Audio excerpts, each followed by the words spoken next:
Beneath a blood-red moon, 112 Ocean Avenue stands like a rotting corpse. Its windows gape like empty sockets, its frame groaning as if exhaling the final breath of something long dead, but never at rest. This is no ordinary house. It's a cursed, gluttonous entity that devours those who dare call it home, swallowing them into its marrow-soaked walls. The horror began in 1974, when Ronald DeFeo Jr., twisted by unseen hands, crept through the suffocating darkness, cradling a shotgun that whispered commands only he could hear. One by one, his family members were slaughtered in their sleep. Father, mother, brothers, sisters. Boom, boom, boom. Each blast of the gun swallowed by the walls, each scream muffled by the unnatural silence that loomed over the house like a burial shroud. When the blood stopped flowing, the bodies were laid neatly in their beds, faces turned downward, as if the house itself had positioned them for eternal slumber. A year later, the Lutz family arrived, unaware that the walls they now called home were soaked with congealed nightmares. From the first night, the air was thick, heavy with whispers that did not belong to the living. The floors, though scrubbed clean, still pulsed with the memory of the dead. The stairs groaned under invisible footsteps, doors slammed shut of their own accord, and the windows, those dark, unblinking eyes of the house, seemed to narrow in amusement, as if watching, waiting.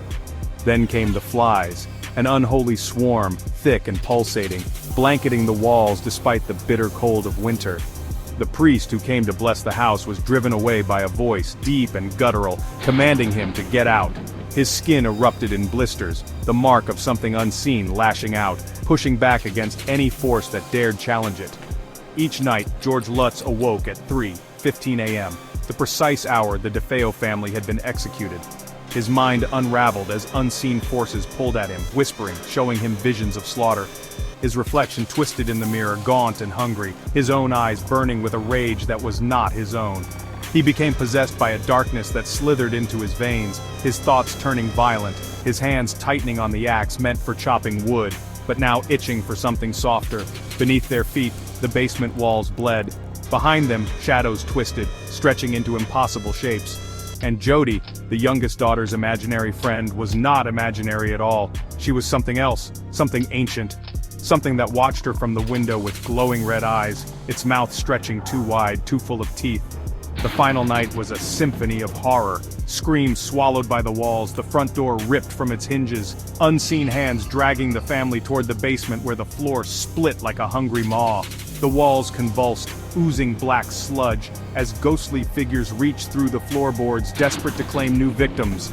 The air itself became suffocating, pressing against their lungs like a drowning hand.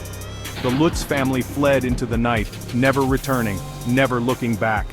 The house, now abandoned, sat silently, watching, waiting. It did not mourn their loss, it simply hungered for the next. Today, 112 Ocean Avenue still stands, its walls whispering to those who dare approach. Some say it is empty, others say it is listening, but if you stand outside in the dead of night, you might hear it breathe. You might see a flicker of movement behind the windows. And if you dare to enter, be warned, this house does not forget. It only waits.